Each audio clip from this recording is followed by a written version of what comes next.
Mais les arroseurs, ce sont nous qui avons accepté la vision. Dites Amen. Amen. Amen. Voilà pourquoi c'est très important que nous soyons connectés à cette vision. Vous savez, tout chrétien, sa bénédiction dépend de l'amour qu'il manifeste dans l'œuvre de Dieu. Nous sommes liés à ça. À moins que tu ne sois pas chrétien. Mais si tu es réellement chrétien, si tu es réellement enfant de Dieu, imaginez un peu l'histoire de Jean chapitre, si je ne me trompe pas, oui, on va voir ça. Mais Jésus, quand il est parti à la synagogue, quand il a vu que la maison de son père était transformée en un endroit de trafic, alors qu'il y avait des pharisiens, des sadducéens, les lecteurs de la loi qu'on appelait à l'époque, jusqu'aujourd'hui dans le judaïsme, la Torah. Ils étaient là, mais ils ont laissé l'espace aux trafiquants pour transformer la maison de Dieu à la maison des trafiquants ou des trafics. Ils n'ont pas réagi. Mais quand Jésus, qui était le fils de son père, est entré dans la synagogue, voyant que la maison de son père était transformée à un endroit d'échange, à un endroit de vente, au lieu que ça soit réellement l'endroit de la lecture ou de la transmission de la volonté de Dieu par la Torah, le temple ou la synagogue était transformé. Jésus était touché dans son cœur. La Bible dit, il est allé renverser les tables des trafiquants, tout. Il a même utilisé les petits fouets pour fouetter ceux qui étaient là comme trafiquants dans la synagogue. Dans la synagogue. Lorsque les disciples l'ont vu, qu'est-ce qu'ils ont dit? Ah, voilà pourquoi il est écrit que les ailes de ta maison me dévorent. Ça, c'est une parole prophétique qui a été donnée depuis le temps de David dans les psaumes. Mais les disciples, connaissant la loi, les Écritures, connaissant les psaumes, connaissant l'histoire de l'Ancien Testament, ils se sont souvenus de cette parole. Qu'il est écrit que les ailes de ta maison me dévorent. Les ailes de ta maison, Père, me dévorent.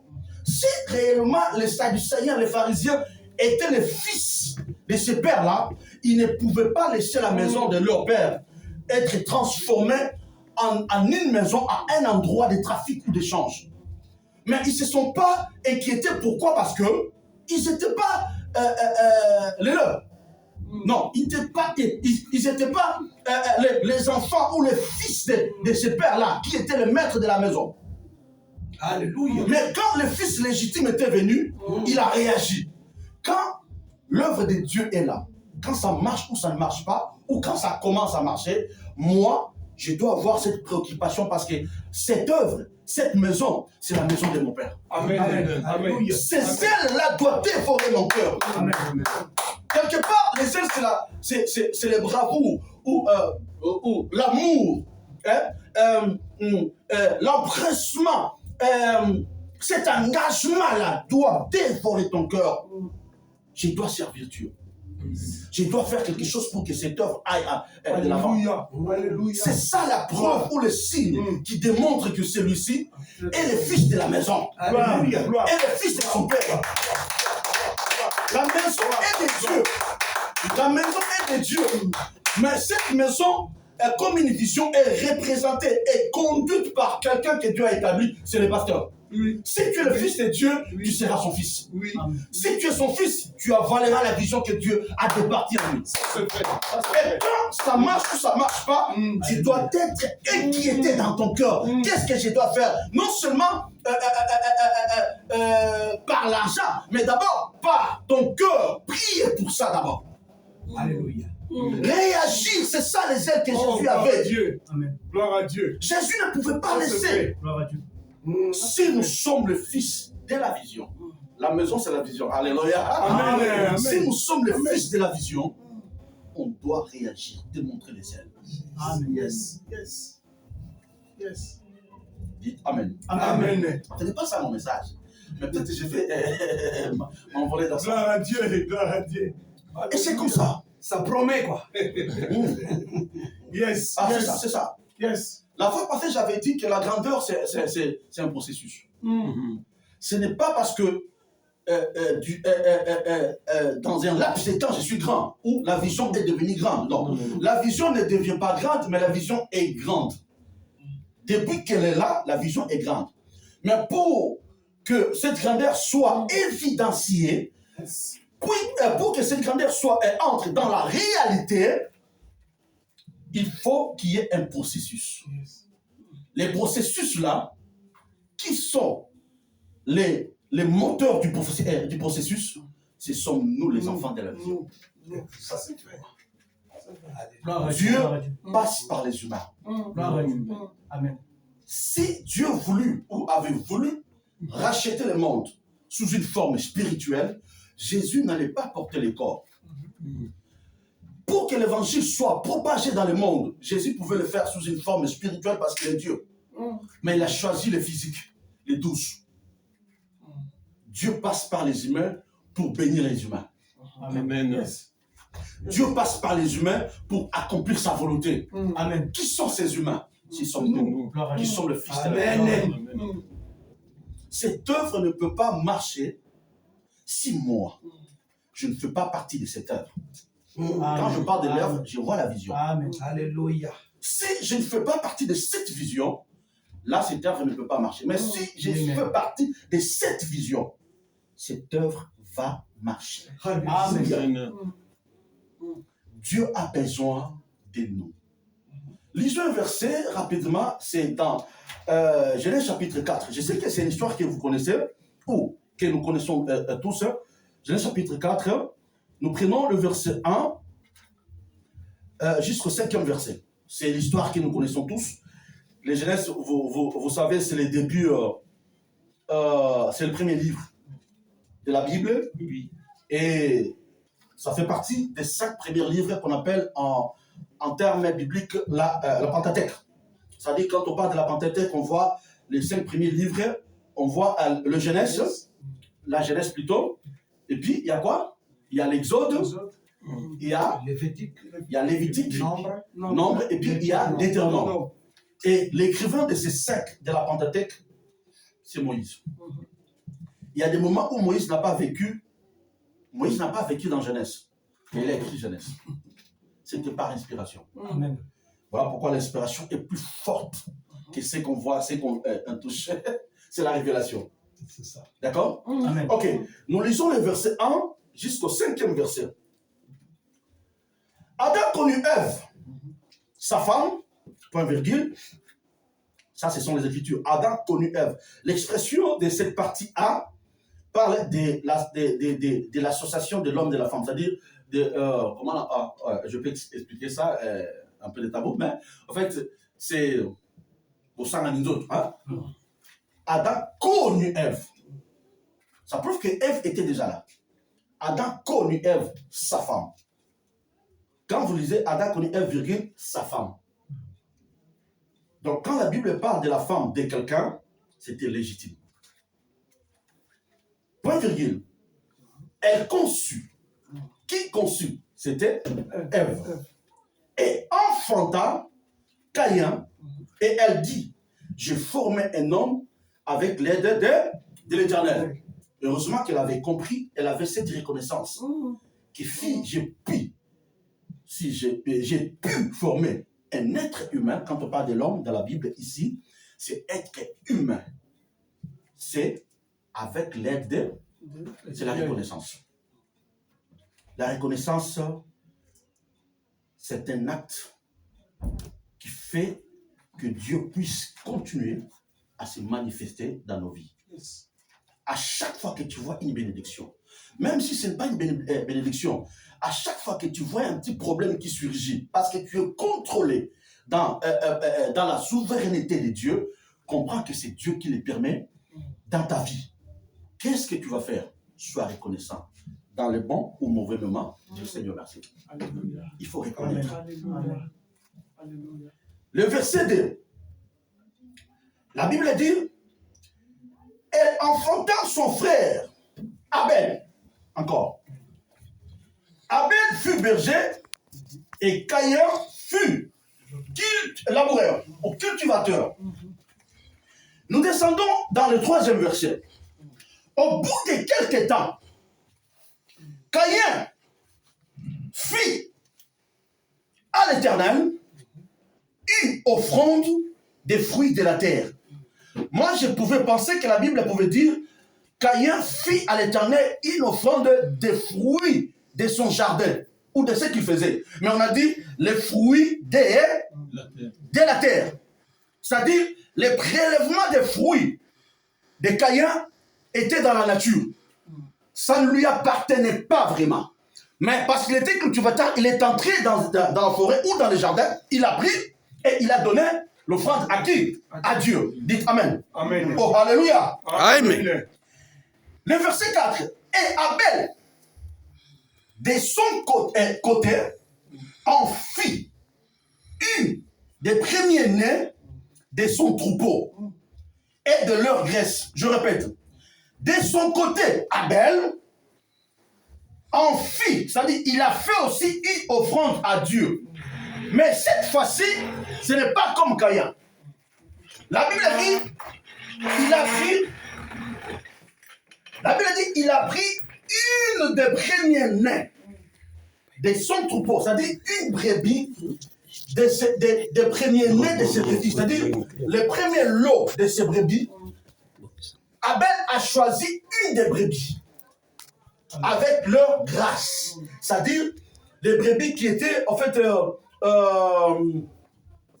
en bonne santé d'ailleurs, et puis une brebis qui avait une posture. La Bible dit, dans son troupeau, l'Éternel porta un regard favorable sur Abel.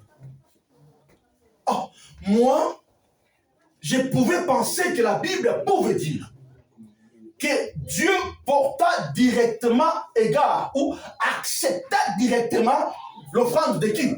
D'Abel. Mais la Bible commence d'abord pour dire que Dieu agréa, donna ou porta un regard favorable d'abord sur Abel et ensuite sur son offrande. Pour terminer, le verset 5. Mais il ne porta pas un regard favorable sur Caïn et sur son offrande. Ça prouve que si Dieu ne porte pas les regards sur toi, ça dit même ton offrande ne sera pas agréée devant Dieu. Yes. Alléluia. Amen. Amen. C'est ça les deux types d'offrandes offertes à Dieu. Je vais développer ça pendant 40 minutes. Dieu ou l'Éternel, quand on parle de l'Éternel, en d'autres termes, c'est quelqu'un qui n'a ni commencement, ni fin. C'est-à-dire, les créateurs de l'univers. C'est-à-dire, en hébreu, on peut parler d'Elohim, hein? Un Dieu qui se suffit en lui-même. Il a toutes les qualités possibles qui se sont réunies en lui. Omniscient, omnipotent, omniprésent, omni. Il est omni. C'est ça l'Éternel. Le mot éternel, c'est un peu différent de l'immortel. L'immortel peut continuer, mais son existence a un début. Mais quand on parle de l'éternel, c'est-à-dire son existence n'a pas de début et n'a pas de fin. Alléluia. Amen. C'est ça l'éternel. C'est-à-dire le tout-puissant. Il contrôle tout. Il connaît tout. Là où on n'est pas, lui, il est là. Les choses qu'on ne connaît pas, lui, il connaît parce qu'il est éternel. Il est alpha et oméga. Il est le maître des temps et des circonstances. Et toutes les circonstances qui planent sur la nature ou dans l'univers, c'est Dieu qui les contrôle. Il est éternel. Quand on parle de l'éternel, son existence ne réside pas que dans les temps, mais aussi dans l'éternité, dans un monde caché. Dieu n'est pas présent que dans ce monde visible, mais il est aussi présent dans le monde spirituel qu'on ne voit pas. Alléluia! Ouais. Il est partout. Sa présence comble, réunit ou surveille est partout dans le ciel et même sous la terre. cet Éternel a porté regard à Abel et puis à son offrande. C'est là où Caïn fut irrité pour aller tuer son frère. C'est la jalousie. Les plus méchants péchés, tous les péchés ont la même gravité, sont égaux. Mais le plus méchant, c'est être jaloux. C'est la jalousie et l'orgueil. C'est la même jalousie qui a touché Lucifer pour dire que, oh, mais comment il y a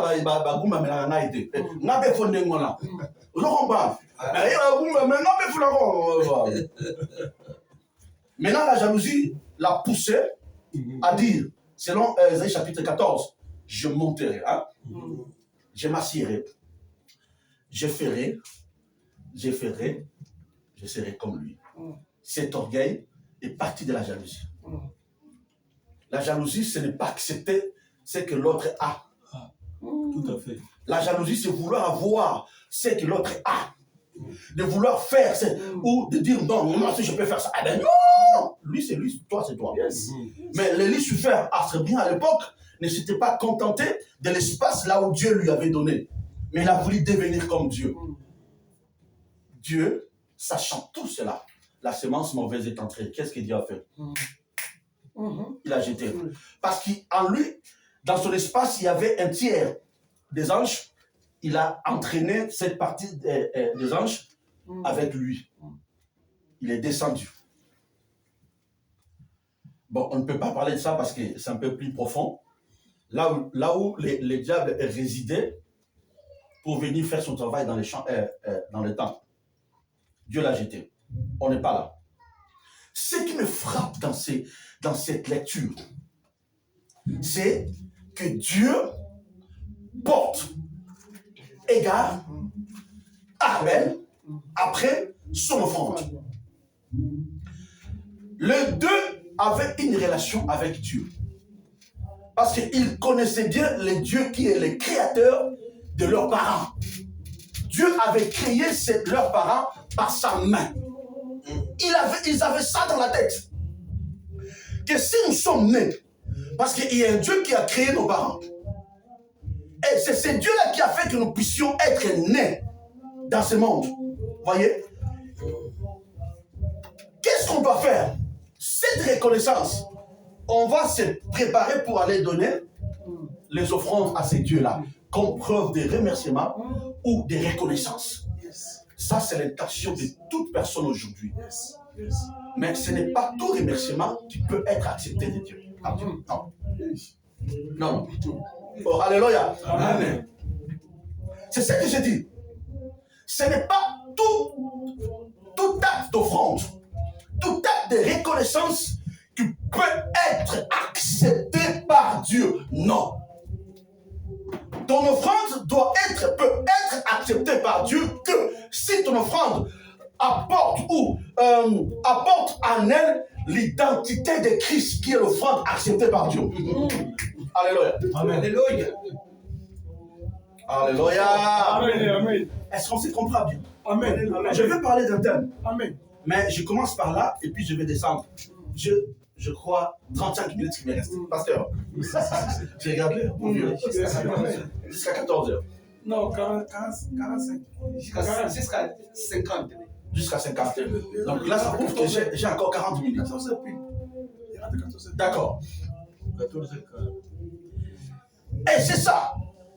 Les fruits de la terre. On a lu que Caïn apporta les fruits de la terre, pas de son jardin ou de ce qu'il fait. Il était réellement cultivateur, mais il a pris les fruits de la nature. C'est-à-dire, les prélèvements que Caïn avait fait étaient sur la nature. Mais par contre, les prélèvements qu'Abel avait fait, c'était de lui-même. Quand on parle de lui-même, la Bible dit, il a pris une de ses premiers-nés avec leur grâce. Il a fait le choix de très belles et bonnes brebis. Et parmi les premières brebis que j'ai moi, qui sont puissantes, fortes, qui ont de la graisse, je prends une. C'est mon troupeau. l'a prise, il est venu, Caïn a offert à Dieu. La fumée était montée, mais Dieu n'agrégea pas Caïn et son offrande. À son côté, Abel, lorsqu'il a pris une de ses brebis, il a fait l'autel, il a offert à Dieu. La Bible dit, Dieu porta directement égard. À qui? D'abord à Abel, après à son offrande. J'ai dit, la différence entre les deux offrandes dépendait des porteurs des offrandes. Et la différence, c'était l'attitude qui conduisait les deux porteurs des offrandes. Quelle était l'attitude de Caïn avant de poser ou de présenter son offrande? Et quelle a été l'attitude d'Abel avant de présenter son offrande à Dieu? Dites Amen. Amen. Qu'est-ce qui a fait que Caïn puisse reconnaître que mon offrande n'a pas été acceptée par Dieu? Qu'est-ce qu'il a fait? Qu'est-ce qui a fait que parmi les deux, l'un puisse connaître que l'autre, son offrande, a été acceptée par Dieu, et de mon côté, mon offrande n'est pas acceptée par Dieu? Qu'est-ce qui a fait ça? C'est la conscience et l'esprit que Dieu met en nous. Vous savez, l'homme est tripartite. Il y a le corps, il y a l'âme et l'esprit. L'esprit et l'âme, ce sont deux parties immatérielles qui sont dans l'intérieur du corps de l'homme. Et c'est par l'esprit que Dieu communique avec l'humain.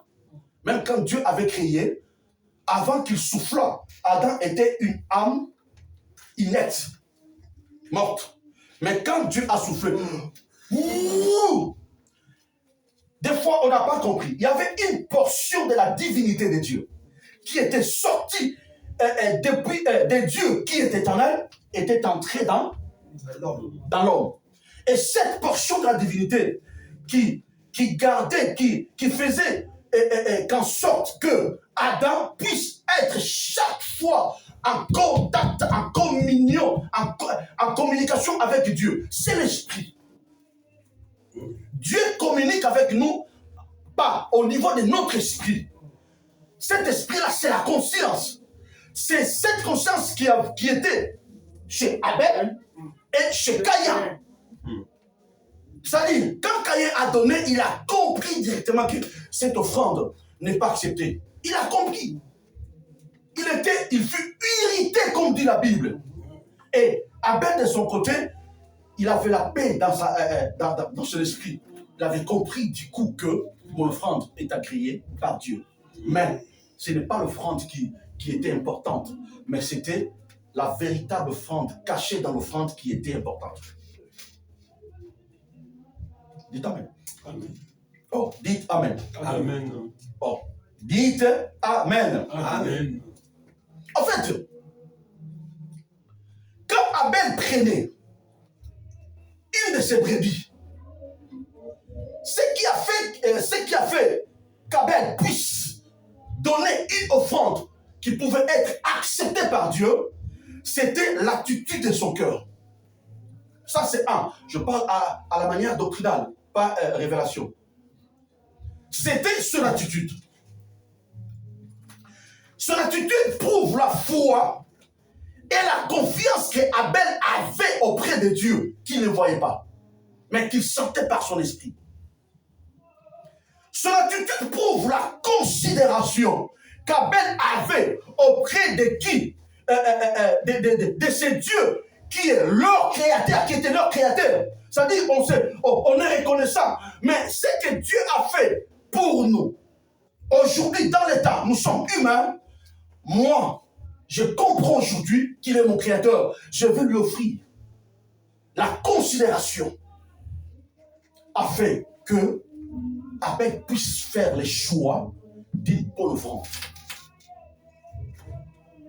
Or, la foi qu'Abel avait, la confiance qu'Abel avait, l'attitude qu'Abel avait en lui, avant d'offrir son offrande, avait transformé d'avance le cœur ou la personne d'Abel. C'est-à-dire, on ne peut agréer qu'une offrande. Si Dieu avait agréé, avait porté un regard favorable à Abel, ça prouve que Abel, de son côté, son attitude avait fait qu'il soit devenu lui-même d'abord une offrande. Son cœur était disposé. Son cœur était pris par la considération ou l'amour que Dieu avait pour lui. Son cœur s'était soumis à ce Dieu qui est son créateur. Il m'a donné le souffle de vie. Il a fait que par mes parents, je puisse être né, je sois quelqu'un formé pour devenir un humain dans le monde, dans l'état. C'est Dieu-là, c'est-à-dire cette soumission, cette considération a fait qu'Abel puisse devenir lui-même d'abord une offrande à Dieu. Alléluia. Ah, je ne sais pas si tu dors. Je ne sais pas si tu dors. Non. Alléluia. Amen. Alléluia. Amen. Oh là là. Alléluia. Amen. Je ne sais pas si on dort. Cette attitude-là, ton offrande ne peut pas être acceptée si toi-même tu n'es pas encore une offrande. Yes. Abel était devenu lui-même d'abord une offrande. Que Dieu avait accepté par rapport à son attitude, à sa foi, Yes. par rapport à la confiance qu'il avait en ces dieux qu'il ne voyait pas, mais qu'il sentait par son esprit. Yes. Oh là là, alléluia, alléluia, alléluia. Amen. Amen. Gloire à Dieu. Et cette confiance c'est-à-dire, a fait que Abel puisse trouver la joie de donner quelque chose de valeur à ces dieux-là. Yes. Quelqu'un qui a la foi en Dieu ou à un être plus proche de lui, c'est-à-dire, cette confiance fera que qu'il puisse réellement donner quelque chose de valeur. Alléluia, alléluia, alléluia. Amen. Amen. Si je ne me considère pas, Amen. je ne donnerai pas quelque chose qui convient à toi, Oui. parce que je ne te considère pas. Oui. Caïn avait pris le fruit de la nature parce que son attitude prouvait qu'il ne considérait pas Dieu. Alléluia. Son attitude était contraire à la considération qu'il devrait avoir à ce Dieu qui est son créateur. Amen. Cette attitude a fait que Caïn, quand il est arrivé dans le jardin ou dans le champ, il a dit, ah ben, je prends ça, je prends ça, je prends ça. Mais non. Mais Abel, il a compris en lui que j'ai foi en ce Dieu, j'ai confiance. Je reconnais, c'est-à-dire quand on parle de la confiance, on voit la reconnaissance de la dépendance. Si je vis, si je suis là, c'est grâce à ce Dieu-là. Amen. La connexion. Ça, oui, c'est-à-dire je ne peux pas me offrir quelque chose qui ne sort pas de ma sueur. Comme fait l'autre. C'est-à-dire il est parti ramasser quelque chose qui ne valait pas les fruits de la terre, de la nature, il donne. Mais lui, il a dit non, je dois offrir à ces dieux-là quelque chose qui sort de ma sueur. Parce que c'est de lui que j'ai cette énergie. C'est de lui que j'ai reçu ce que j'ai aujourd'hui. Je dois choisir pas n'importe quelle brebis, mais la brebis avec une qualité réellement vraie. C'est la foi. La foi a fait qu'Abel puisse devenir une offrande d'abord. Alléluia. Auprès de Dieu. Quand Dieu a agréé Abel comme une offrande, directement, automatiquement son offrande, et Dieu était obligé, la justice divine, ou selon la sainteté de Dieu, si quelqu'un est offrande, agréé par Dieu lui-même, tout ce que cette personne l'a fait, automatiquement doit être agréé. Amen. Mais quand c'est agréé, automatiquement la bénédiction va descendre. Amen. Amen. Ça c'est vrai. Dites Amen. Amen. C'est ça. Il a trouvé la joie parce qu'il avait la foi en Dieu. Il avait confiance en Dieu. Il avait la considération de ses dieux. Écoutez l'église, ma prière ce matin est que tu sois quelqu'un, un chrétien qui sait considérer les dieux qui sont de lui. Ma prière ce matin est que tu sois parmi les chrétiens qui savent considérer les dieux là. Amen. Amen. Gloire à Jésus. Je ne viens pas à l'église parce que les dimanches, je n'ai rien à faire, je viens à l'église. Non. Non, je ne prie pas parce que j'ai le temps de prier. Non, mais c'est lui qui considère Dieu, même s'il n'a pas le temps, il aura le temps pour Dieu. Alléluia. Amen. Amen. Amen. Je vais expliquer ça. Amen. Dieu. Amen. Amen. Amen. Amen. Amen. La confiance, la foi en Dieu qui a transformé d'abord Abel à une offrande. C'était la foi. Vous savez, la foi, je vais dire un petit point. Dieu ne peut pas recevoir quelque chose qui n'a pas sa nature. Qui ne porte pas sa nature.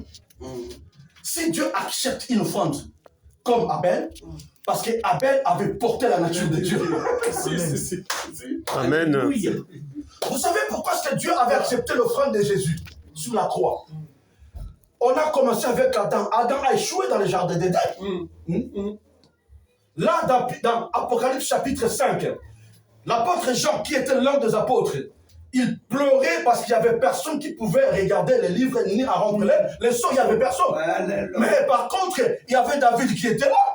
Il y avait Noé qui était là. Il y avait Abraham qui était là. Il y avait Salomon qui était là. Jusqu'à Jean-Baptiste, ils étaient là tous. Tous ceux qui étaient morts avant Jésus. Vous voyez? Maintenant, il n'y avait personne qui était digne. Je répète, personne qui était digne. Pourquoi? Quand on voit Adam avait péché. Quand on descend vers Noé, chapitre 6, il a bu du vin. Il a bu du vin. Quand il a bu du vin, il est resté nu. Dieu a... Le monde ne savait pas, mais Dieu avait retiré une certaine portion d'alliance. Parce qu'il a tiré le mouton. On descend vers Abraham. Abraham avait menti que Sarah était sa sœur. Il y avait une perfection qui était entrée. Vous voyez?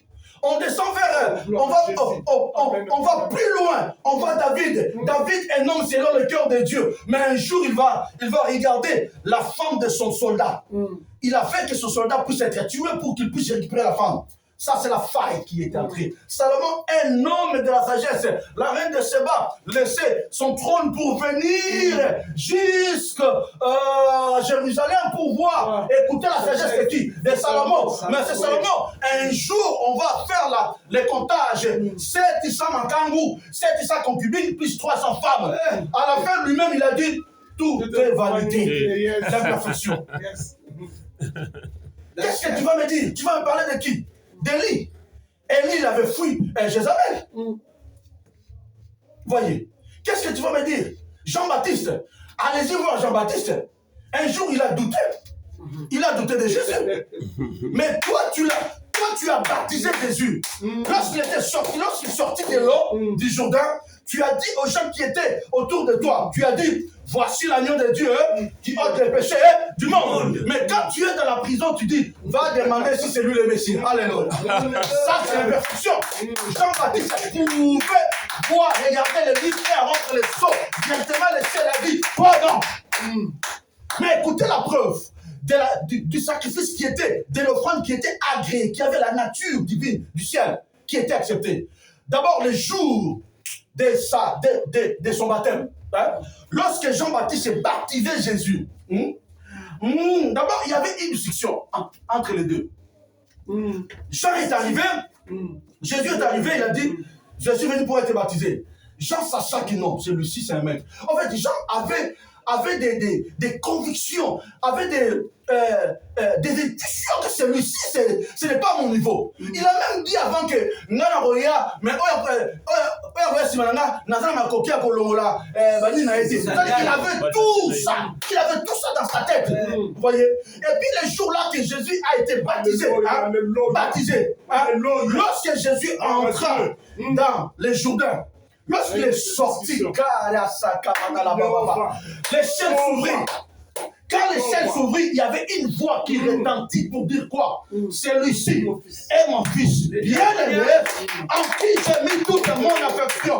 Or, dans Jean 3, dans le chapitre 3 du livre des Jean, le verset 16, qu'est-ce que la Bible dit? Car Dieu a tant aimé le monde et qu'il a donné son fils unique. J'ai dit unique, j'ai dit fils unique. L'expression fils unique ne veut pas dire qu'un seul fils d'homme. Quand on parle du fils unique, l'expression vraie veut dire un fils en qui je me représente.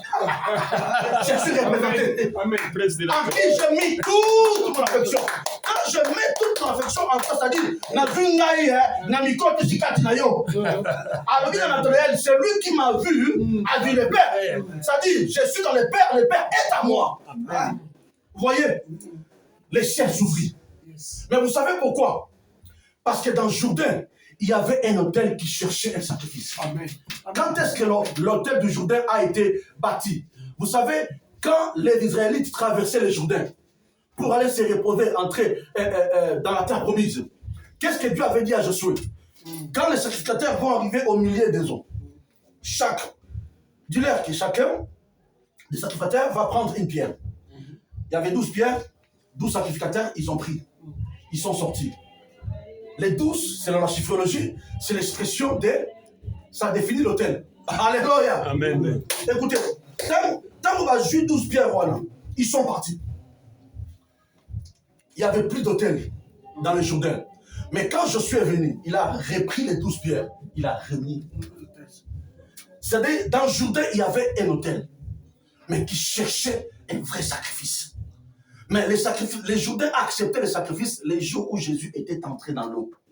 Amen. Quand Jésus est entré dans l'eau pour être baptisé, la preuve, Dieu l'a confirmé. Alléluia. Amen.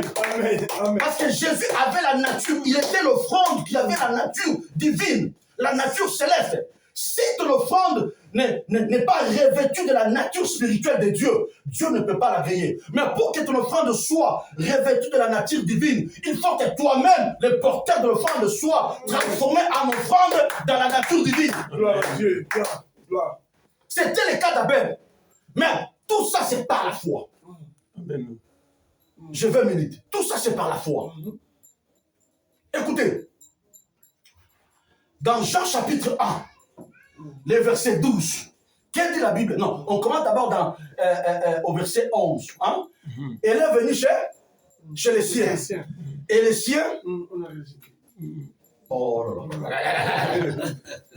Oh, ça fait du bien, papa Dédé. Là, c'est notre papa de l'église. On lui donne. Les siens l'ont rejeté. Voilà. Elle est venue chez les siens. Le contexte de ce chapitre 1, ça parle de la parole qui a été faite chair. Mais je prends le verset 11 et le verset 12. Elle est venue chez les siens, la parole, et les siens ne l'ont point reçue. Quand on ne te reçoit pas, ça veut dire qu'on te rejette. Oui. On ne peut pas parler de l'Israël qui a rejeté Jésus. Mais écoutez dans le verset 12. Papa, tu as vu ça? Le verset 12. Mais à tous ceux qui l'ont reçu et ceux qui croient en son nom, est donné le pouvoir de devenir enfants de Dieu. Arrêtez-vous là. La parole a donné le pouvoir de devenir qui? Enfant de Dieu. Enfant de Dieu. Mais comment peux-tu devenir mon enfant si tu n'as pas ma semence? Si tu n'as pas ma nature, mon ADN? Celui qui est enfant de Dieu, automatiquement, il a l'identité de Dieu. Celui qui est enfant de Dieu, automatiquement porte la nature de Dieu. Celui qui est enfant de Dieu, automatiquement, il a l'ADN de Dieu. Vous voyez? Mais il y a deux options qui sont dites dans ce verset 12. À tous ceux qui l'ont reçu. Ça, c'est la première étape, première dimension. La deuxième dimension est à ceux qui croient en son nom. Ah là là là là là. Beaucoup de gens ont reçu Jésus, mais ils n'ont pas encore cru en Jésus. Ça c'est vrai. Et quand tu ne crois pas en Jésus, du coup, tu ne peux pas être transformé en offrande qui porte la nature de Jésus. Alléluia. Et quand tu n'es pas transformé en offrande portant la nature de Dieu, c'est-à-dire l'offrande que l'offrande va donner ne sera pas agréable par Dieu. Alléluia. Abel était transformé en offrande portant la nature de Dieu par sa foi. Un Dieu qui ne voyait pas, mais il a cru, il a considéré. La foi, c'est la considération de Dieu par sa parole. La foi, c'est la considération de Dieu par la nature. La foi, c'est la considération de Dieu par la conduite ou les instructions du Saint-Esprit. Amen. C'est ça la foi. Amen. Abel avait porté par sa foi directement la nature de Dieu. Et cette nature de Dieu a fait qu'il puisse être révélé. Non, toi, il ne faut pas donner une offrande comme telle. Cherche une bonne offrande. La foi, c'est la révélation. Quelqu'un qui a la foi, qui porte la nature de Dieu, sa façon d'agir devant Dieu va passer par la révélation. La manière dont il voit Dieu, c'est la manière dont il va donner à Dieu. Il va se donner à Dieu. Alléluia. Alléluia. Alléluia. Amen. Une offrande, c'est un don. Un don, c'est quelque chose qu'on donne pour du bon. Ah, je viens maintenant pour terminer. Un don, c'est quelque chose qu'on donne pour du bon. C'est-à-dire, je te donne ça, je ne veux plus la récupérer. C'est ta partie. Fais tout ce que tu veux avec ça. Alléluia. Quand Abel était devenu une offrande à Dieu, c'est-à-dire, son cœur, par la foi, s'était donné à Dieu. Était donné à Dieu. C'est-à-dire, il n'appartenait plus à lui-même, mais sous une forme spirituelle. Le cœur d'Abel était donné définitivement à Dieu pour dire que Dieu, c'est toi. Fais ce que tu veux de moi. Je suis comme l'argile dans la main du potier. Fais-moi ce que tu veux. Amen, amen. C'est par la foi. Combien de chrétiens aujourd'hui, ils ont reçu Jésus, mais ils n'ont pas encore cru. Ça, c'est vrai. Ça, c'est Ça, c'est vrai. vrai.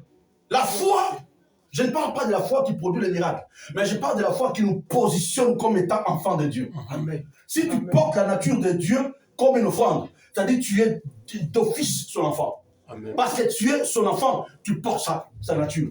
Voyez? Et tout ce que tu vas donner, parce que tu portes la nature de Dieu, va porter la nature de Dieu pour que Dieu puisse l'agréer. C'était le cas d'Abel. Amen. J'ai 10 minutes. Ah, 10 minutes. Mais exactement. Parce qu'il y a un petit point que je n'ai pas touché. Je vais toucher pendant 5 minutes. Dites Amen. Amen. C'était par la foi. Recevoir et puis croire. Vous savez, la foi, c'est un lien. Je ne parle pas des liens du combat spirituel, non. Nous croyons au combat, mais les bons combats de la foi. Alléluia. Pas à chaque fois qu'il y a les mêmes démons sortent. Il y a côté. Quand je viens, je prends l'autorité. Ah, sors, laisse-moi. C'est ça. Mais il ne faut pas chaque fois comme si tu cajoles, hein, tu chouchoutes un démon. Dorloté. Pour que le démon puisse sortir, tu dois gêner. Caresser. S'il faut gêner, il faut gêner pour ta foi. Exactement. Pour évoluer avec Dieu. Exactement. Pour ta communion avec Dieu. Amen. C'est ça. Quand tu évolues avec Dieu, tu n'as plus le temps de beaucoup combattre. Dieu, Exactement. automatiquement, il sait. Amen. Ah, non, laisse-moi faire ça. Ça va C'est faire. ça. Combat spirituel. Ah, il faut faire attention avec ça. Même le diable lui-même dit, oh, binopé. Ah, la foi peut te faire croire que tu mènes une vie sans péché, sans démon autour de toi. Tu n'as pas ça dans ta tête. Amen. Tu peux voir, tu dors, si tu as le temps de prier. Non, si tu as la conviction de prier, tu pries. Exact. Si tu n'as pas le temps où tu dors, ne te culpabilise pas. Ça, c'est vrai. Alléluia. Ça, c'est vrai. Ce n'est pas pour ça que Dieu va t'abandonner. Exactement. Tu sais à combien, à quel prix Dieu t'a racheté. Pourquoi la pourcent t'a dit de moi c'est maillot. Ah mais non. Alléluia. Ah mais non. Il faut marcher avec ça. Que je suis dans la victoire. Amen. Jésus a vaincu, non pour lui, mais pour moi. Amen. L'église n'est pas une église combattante. C'est une église adoratrice. Amen. Exactement. Les plus grands sujets que l'église doit développer aujourd'hui, c'est adorer Dieu. Yes, yes. Plus tu adores Dieu, Yes, yes. plus Dieu s'approche. Amen. Et plus Dieu Amen. s'approche, plus il contrôle ta vie. Amen, amen, amen. Oh, alléluia. Adoration. C'est la foi. Ils ont reçu, mais ils n'ont pas cru. Vous savez, la foi, c'est un lien qui unit les terrestres au céleste, l'humain au divin. Hein? de la faiblesse à l'autorité, du sans-pouvoir au pouvoir. Quand tu as la foi en Dieu, quand tu as la confiance en Dieu, quand tu considères Dieu sincèrement depuis ton cœur comme Abel, la nature de Dieu se rapproche de toi. Alléluia. Yes. Quand la nature de Dieu se rapproche de toi, automatiquement tu deviens un Dieu. Jésus a dit à ses disciples, n'est-ce pas qu'il est écrit que vous êtes des dieux avec les petits des minuscules? Vous, à qui la parole de Dieu a été adressée. Tu es Dieu, tu es comme Moïse devant Pharaon. Donc tu portes la nature, c'est par la foi. C'était le cas d'Abel. Quand il avait cru en Dieu, prophétiquement, Abel était devenu comme Dieu. Et cette foi lui a mené à la révélation de faire un très bon choix de son offrande. Cette offrande, par sa foi, a porté la nature de Dieu. Et quand Dieu avait senti l'odeur de sa nature, il n'a même pas résisté. Il a dit, je sens d'abord l'odeur de ma nature chez Abel. Et puis quand je vois son offrande, directement son offrande porte l'odeur de ma nature. Allez, du coup, j'agrée. Alléluia. Voilà. Du coup, j'agrée. C'est-à-dire, quand Dieu avait agréé, c'était fini. Voilà, vous allez voir que quand Caïn a tué Abel, si vous réalisez jusqu'en bas, Abel n'était pas mort. Parce que son sang criait. Un sang qui crie, c'est un sang qui n'est pas mort. Son corps était tué, mais son sang n'était pas tué. Vous savez, ce qui a fait que le fils, l'enfant prodigue, puisse retourner chez son père, vous savez quoi? Il avait tout perdu. Mais le sang, c'était le sang de son père. Ah oui. Le sang a crié. Mais toi, tu as ton père. Le sang, c'est la révélation. Amen. Retourne chez ton père. Parce qu'il était le fils de son père. Prodigue, mais fils de son père. Si tu as la nature de la prédestination pour le salut, même si tu veux dévier comme l'enfant prodigue, le sang là, qui est l'expression de la grâce, va te faire retourner auprès de ton père.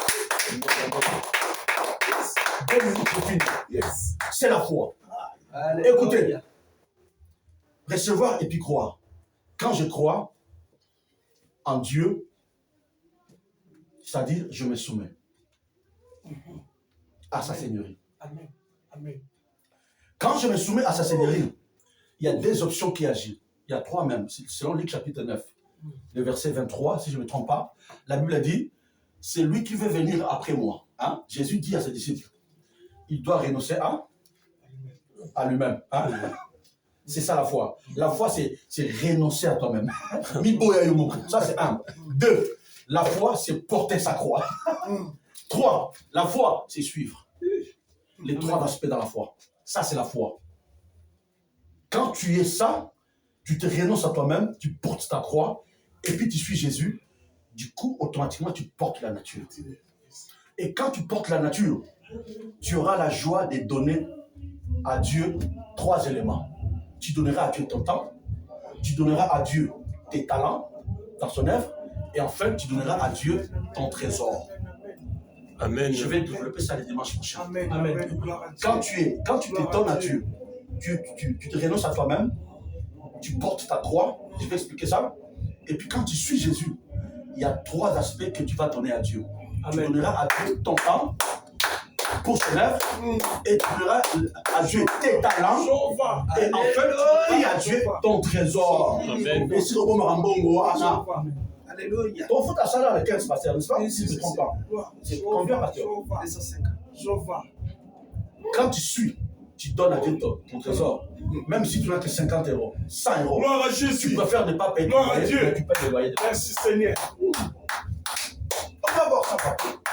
On va même donner plus. Moi, je donne 200. En fait, la grâce nous montre il n'y a pas de limite dans les domaines des données. Je peux tout donner. Parce que l'homme, il m'a tout donné. Amen. Quelqu'un qui renonce à lui-même, quelqu'un qui porte sa croix et qui suit, il a la capacité de tout donner pour la gloire de Dieu. Parce que Dieu a tout donné pour lui. Amen. Amen. Amen. Pasteur, moi je donne 200. 200, 300, 500. C'est-à-dire on paye 250, mais on se retrouve avec 1000. Mais on va économiser les 750. On crée une caisse pour nous. Peut-être dans 2 mois, bah, qui tu retournes dans ton local. Amen. Amen. Amen. Amen. Ton chantier de prière. Amen. Amen. C'est comme ça qu'on peut évoluer. C'est la prophétie. Tu donnes ton temps à Dieu. On crée des moments d'évangélisation. Tu donnes ton temps. Tu donnes tes talents, ton savoir, ta sagesse, Oh, Jéhovah. ta motivation d'installer les instruments. Ce sont tes talents, tes talents. Tu as quelques talents que Dieu a mis en toi. Donne ça. Quand tu es une offrande comme Abel, tu donnes ton temps, tu donnes ton talent, tu donnes ton trésor, ça sera comme des offrandes agréées à Dieu parce que toi-même tu es une offrande. Amen. Amen. Yes. Je m'arrête là. Amen. Alléluia. Est-ce que je suis Abel? Alléluia. Est-ce que je suis Abel? Amen. Amen. Amen. Le dimanche prochain, on va lire dans 2 Corinthiens. On va évoluer. Même dans l'Ancien Testament, on va voir les gens qui étaient devenus des offrandes, ils ont fait à Dieu. Et puis, on va voir les conséquences. Il y a des offrandes et péché à l'âme, pas ça. Au moins, on va voir les conséquences. On a intérêt de donner à Dieu notre temps, nos talents et puis notre trésor. Ça, c'est Bah, chrétien, il fait malou, kundu wa kabarate. Motema engenze. Non. Il a tout donné, on doit tout lui donner. Amen. S'il faut, on doit tout. On est coquille dans la sala. Le gros la moto, dans la limite, on a coquille au sala. Je dois le faire. Mon Dieu, cette église, dans 2 mois, on doit sortir d'ici. Gloire à Dieu. Alléluia. On va travailler, on va travailler. Fais en sorte que le temps que yo, pesa monza. Amen. Amen. Batala no pesa monza. Oyebi koloba, pesa monza. Oza na banzunzu, pesa monza. Yes. Le week-end, tu ne travailles pas. Pesa week-end monza. Samedi, on a beaucoup. Les stratégies pasteur, qu'est-ce qu'on va faire? Et trésor dans le pasteur, qu'est-ce qu'il manque là? Nous avons quelque chose, mais il faut qu'à pasteur. On fait des caisses. On paye. On peut même 2 mois à l'avance, on est calme. Amen. Tout à fait. Est-ce que je suis Amen? Amen. Amen. Amen. Amen. Si tu sens dans ton cœur que tu es Amen, cet après-midi, on va adorer le Seigneur. On va dire Seigneur, merci parce que tu as changé ma nature. Alléluia. Merci parce que tu m'as transformé en Abel. Merci parce que tu m'as transformé en ton enfant. Je prie à ta nature. Et je vais te donner mon temps. Je vais te donner mes talents. Je vais te donner mon trésor, Seigneur. Message pour nous, Seigneur. Ferme nos yeux. Alléluia. Commence à prier par rapport au message que tu as reçu. Commence Merci. Yahweh, merci. à prier, commence à prier. Merci de ta parole à travers ton serviteur, Seigneur. Et si tu n'es pas encore devenu une offrande comme Abel, dis Seigneur, je vais devenir une offrande que tu vas porter un bon regard. La parole importe plus dans ma vie, Et Seigneur. quand je suis devenu une offrande qui porte ta nature, je vais te donner mon temps, mes talents et mon trésor. Parce que tu as tout fait pour moi. Tu as tout donné pour moi. Le prix du sang, le sang que tu as versé sur la croix n'a pas de prix. J'ai reçu cette parole. En retour, moi, je te donne mon temps. Je te donne mon cœur. Mon cœur te donne mon temps. Mon cœur te donne mes talents. Mon cœur te donne mon trésor. Prions, prions, prions, prions, prions, prions, prions. À travers ton serviteur, Oh, la chèque, la balaba. Sauter la balaba. Chondolo, bolo, bolo. Sécanda, la bolo. Dis Seigneur, je vais te servir. Je vais devenir une offrande comme Abel. Agrée-moi, Seigneur. Je vais te donner mon temps. Je vais te donner mes talents. Je vais te donner mon trésor. Tout ce que j'ai. À partir de mon cœur, je te le donne, Seigneur. Seigneur, Seigneur, reçois mon offrande. Comme l'offrande d'Abel. Reçois mes intentions. Reçois mes motivations pour ta gloire. Dans ton œuvre, dans ton église. Reçois ce que je fais comme une offrande. Seigneur, reçois. Oh, quand tu es là.